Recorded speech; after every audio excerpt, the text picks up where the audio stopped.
चंबा नदी में लकड़ियों के लट्ठे तैर रहे हैं। सैकड़ों टन लकड़ी के लट्ठे नदी में बह रहे हैं। इतने लकड़ी के लट्ठे नदी में मौजूद हैं कि इनकी गिनती करना भी संभव नहीं है।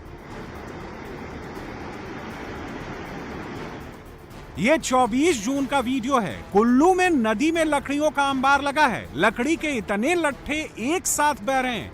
लकड़ी के इतने टुकड़े तैर रहे हैं कि जब ये टुकड़े एक जगह डैम पर जमा हुए तो नदी में लकड़ियों के लट्ठे की चादर सी बन गई।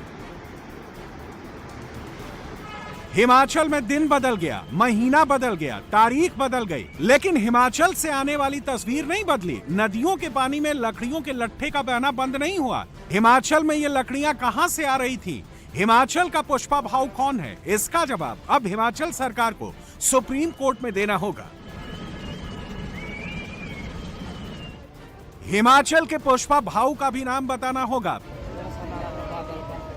पिक्चर भी दिखानी पड़ेगी और पता भी बताना होगा।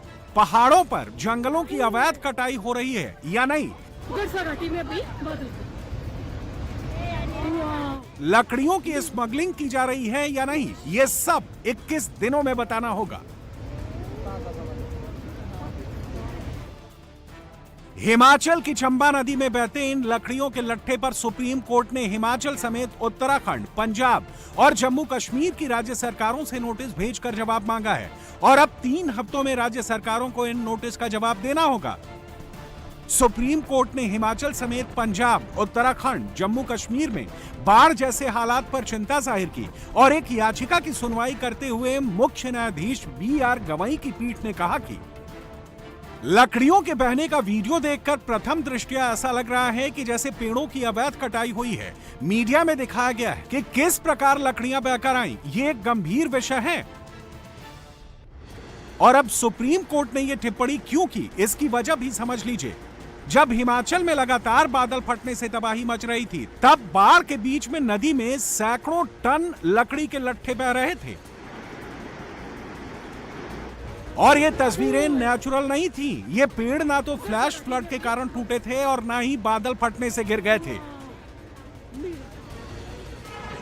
नदी में तैरती इन लकड़ियों को ध्यान से देखिए। इन सबको काटा गया है। पेड़ों को काटकर इनकी छटनी हुई है। एक साइज के टुकड़े बनाए गए हैं। ठीक वैसा ही हुआ है जैसा कि पुष्पा फिल्म में हुआ था।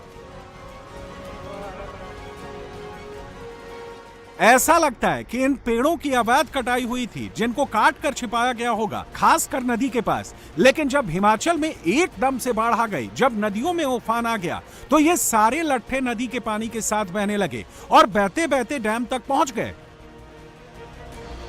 पहाड़ी इलाकों में ज्यादातर देवदार के पेड़ होते हैं। एक देवदार के पेड़ की कीमत 4 से 5 लाख रुपए होती है।